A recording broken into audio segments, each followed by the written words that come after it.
Sala ba ang pagpangutang? Ang tubag, dili. Ang sala kung dili ka mubayad. Uso na karon ang mga pagpautang dili lang sa mga kaila nato, dili lang sa mga bangko, bisan gani sa mga mobile apps naa na ang mga nagapautang. Tungod ani, uso na pod karon ang kinasuhay tungod sa mga dili makabayad. Gani daghan ang mga nangaguba nga mga friendships ug mga relasyon tungod aning utang. Ang uban dili na magtinagdanay nga magsugat sa mall tungod lang sa utang. Ang uban pod dili na halos moagi kilid sa ilang balay kay mao na iyahang giutangan. Ang uban pod ang pinaka-common ginablock sa Facebook tungod sa utang. Gani mura pag nabaliktad gamay kay usahay ang nangutang maopay isog kaysa giutangan. Mao nang ang uban dili na lang magpautang. Pero kung dili pod ka magpautang o magpahulam, tawgon pod ka og dalo o walay kasing-kasing.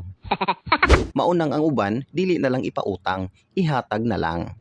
Ang Bible nag-ingon sa Proverbs 19:17, katong may mga kaluoy sa kabus, magpahulam sa Dios, ug ang iyang maayong buhat, pagabayaran niya pag-usab.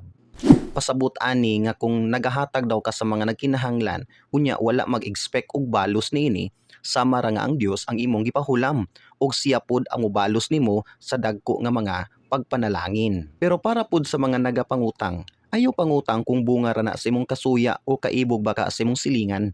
Nasuya ka kay naa si bag-ong TV, ikaw wala. Naa si bag-ong cellphone, imo daan na og guba pagyod.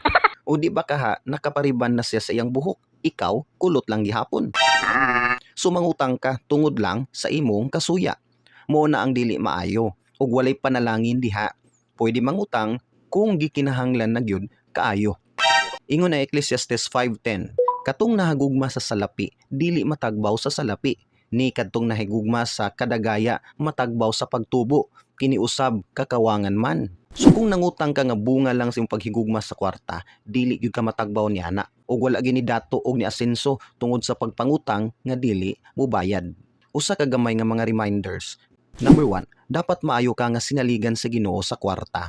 Piniyalan lang ka sa Ginoo sa iyang bahandi ug dili ikaw ang tag-iya ni ana. So kung nakita niya nga ginausik-usikan ng nimong iyang bahandi, nganong tagaan pa man kaniya pag-usab. Pero kung nakita sa Ginoo nga kasaligan ka, dugangan ka pa niya. Number 2, ayaw higugmaa ang kwarta. Ang kwarta gigamit pod sa Ginoo sa pagsukod sa imong kasing-kasing kung mabaylo ba nimo siya sa kwarta lamang. Number 3, kung nagapautang ka, ayaw awayang imong gipautang kay samot na gyud nang dili makabayad.